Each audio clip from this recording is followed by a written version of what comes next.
If you've never met a Ducatisti, first of all, I apologize on behalf of all the Ducatisti, and second of all, I also would encourage you to talk to your fellow Ducatisti, because everything you think about Ducati owners is mostly true. Ducati guys are a different kind of breed, man. I say this as a spiritual Ducati guy. I have a Ducati Scrambler Desert Sled. It's not exactly a real Ducati, but it's enough of a Ducati for me to still be kind of snobby and dumb about it. And yeah, like, they are more expensive. They are a little warmer than other bikes. They are a little bit weirder than other bikes with their desmodromic valves and their setups and their flashy red paint jobs. But what I've found with Ducati guys is they are a passionate bunch. You know, a lot of the guys I know with their Ducatis, some of them, you know, leave the bike parked in a living room and never touch it, and they, you know, fuddle over each and every little farkle that the bike has and all these little things on it. But a lot of these guys, man, they go out there, they track their bikes, they go out and make sure that they are crushing it in terms of their lap times. They try to go as fast as possible. They use the bike for its intended purpose. I think that's the difference, is a lot of guys who actually own their own Ducatis and work on them and wrench on them are actually using the damn things. And I've made this comparison before, but Ducati guys are actually really similar to Porsche guys. You know, some Porsche people, they, you know, try to get the flashiest and craziest thing, and they don't really care about actually using their vehicle for its intended purpose. And then there's a different breed of Porsche owner that, you know, is out there wrenching on their air-cooled Porsches and taking them out to the track all the time and using it for its intended purpose. And I think the Ducati guys have a lot of spiritual similarities to that. You know, Ducati people also, I think there's a stigma that they are operating in higher tax brackets than most other people, and that can sometimes be the case, but oftentimes, you know, they are simply just people who are very passionate about the bikes and the ownership of them. Well, look at this up here, folks. This is a Yami Noob exclusive. This is producer Logan on his way to Yami Noob HQ, and I'm literally right behind him. That is so funny. This has never happened before.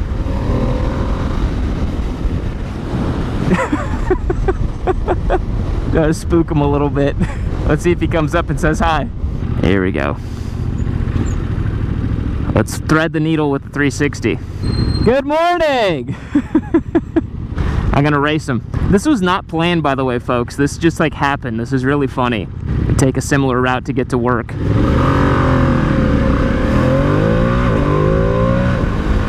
Anyways, let's jump back on topic. So Ducati guys, they are a more passionate bunch than your average run-of-the-mill motorcyclist. They're people who have decided to buy what is pretty much the most expensive major brand in existence. In terms of servicing, in terms of initial cost, in terms of basically everything. It's a motorcycle that is just going to be more expensive than your average run-of-the-mill bike. You know, the service costs are going to be higher. It has weird stuff about it. Every little farkle is going to be more expensive too. So I think in a way, because you've dropped more money on it, you end up wanting to just be, you know, more engrossed in the brand. And I find that a lot of Ducati guys end up buying a lot of lifestyle merch as well too. I count myself not among that group, actually. Surprisingly enough, I don't own any Ducati paraphernalia. No t-shirts, no hats, nothing like that. But I know plenty of guys who are very proud to display the Ducati brand on their shirts. It becomes a big part of their identity. But weirdly enough, I don't really think that that's too different than anybody else who really rides a major brand and is proud of it. I mean, look at Harley guys. They wear Harley merch all the time. Harley gear, Harley stickers, Harley lunch boxes, Harley pens. It's just the type of brand that elicits people to really get into it, you know? There's also this element of owning a Ducati where people just believe it's the ultimate, you know? People think that the bikes are just the pinnacle of performance and they're going to be doing everything the best. And that's just quite different than a lot of other brands, right? Like some brands have motorsport pedigree and motorsport prestige. Ooh, I'm low on fuel. I should not be ripping it like that. Lest I run out of fuel on this vlog. But that racing part of Ducati's DNA is something that a lot of Ducati guys also very much embody. You know, you try to get something that matches the bike and looks flashy and racy. And I think a lot of Ducati guys that you talk about very much prioritize and think about performance over a lot of other metrics, right?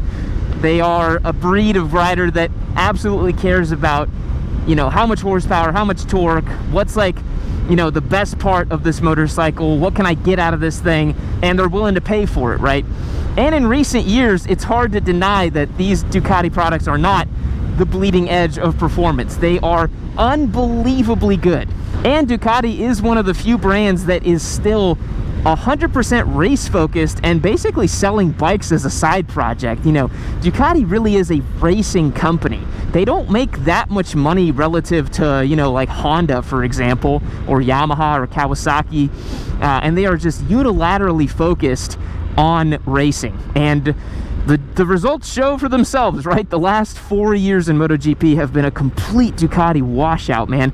They almost snagged, I don't even know how many podiums it was in a row, like 23 like podium lockouts or something like that. It was just unbelievable. And until those rule regulations change in 2027, I don't think we're really going to see Ducati's, you know, kind of get unseated. So yeah, you know, I don't think the Ducati guys are just like really rich and they just want to flex all the time. I think that sometimes the downside of a more luxury positioned brand, something that's a little bit more tuned for, you know, a higher tax bracket, but you know, the price point, relatively speaking, is not so insane that nobody could ever buy it. You know, I go back to the Porsche example, and I mean, 911s have gotten to the point where the pricing on them is almost comical, right? You look at a Carrera S that's like reasonably spec'd, you're talking 200 grand for a car. That's just dumb. Like, it's just stupid. Like, who would willingly spend that kind of money and not go into debt for that, right? Like, I don't know, I have this rule where for toys and stuff that, you know, I want to buy just to have fun with, I can't stomach spending anything that I couldn't just like light on fire, you know? And I know some people have tens of millions of dollars, and that's cool, but I think a lot of people buying stuff like that definitely don't have that kind of money. And I think when you look at something like this V2S that I'm on, for example, which, by the way, is a giveaway bike on YamiNoob.co, this is actually wrapping up pretty soon, so in July, this is actually going to be the last month you can get your chances entered to win. So become a member, grab some merch, make sure you get entered to win. It's going to be a good time. This bike is pretty sweet. But this thing retails for $18,995, you know? I mean, that's the price of some exhaust systems on hypercars and stuff like that. So, relatively speaking, I still think Ducati is reasonably attainable, reasonably accessible to someone who's willing to save up a little bit of money and wants the best of the best. But much like Porsche and much like other luxury brands, the real issue with owning stuff like this Ducati is that it's just really expensive to service and maintain. You know, it's easily 50 to 75% more expensive to service and maintain a vehicle like this over a traditional Japanese bike. And I know for a lot of people, they don't want to stomach those costs. They don't want to go and, you know, spend crazy amounts of money like that. And I totally get it. Like, every time I have to service my Desert Sled, I do wince a little bit, but I don't know, it's also like I really enjoy it and I really love it and I'm willing to spend the money on it. And I think that's the thing about Ducati, guys, is there's a tolerance for spending a little bit more, like recognizing that they are, I guess, quote unquote, overspending on their motorcycle. But I don't know, I still think that this idea that you shouldn't get a Ducati because they're expensive is just silly. Like, if you like something and you want to spend money on it, then just freaking spend money on it. Like, it's not that complicated. And if you're already motorcycling, you know, it's already dangerous, it's already expensive, it's already like not an optimal life choice in general. And so if you have the means and it's not going to totally, you know, put you out of house, home, and food, get the freaking Ducati, man. It's a lot of fun, and you don't have to own it for forever.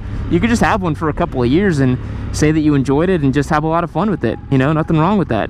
The other thing I'll say about Ducati people, and I count myself among them, I think that there is a higher degree of taste and aesthetic at play. And please don't get it twisted. I'm not saying that people who don't own Ducatis have no taste. That is absolutely not what I'm saying. What I'm saying is, I think a lot of guys who own Ducatis probably can't stomach owning a lime green ZX6R, for example, that can do basically the same thing as this V2S. I saw this comment a lot on our ZX6R recall video where people said that, oh, they wouldn't even take a free V2S, they'd much rather get a Kawasaki ZX6.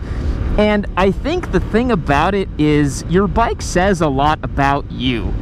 And at least for me personally, maybe it's because I'm in my 30s, I'm married, I'm a reasonable citizen of society, you know, trying to, you know, just climb my ladder, so to speak.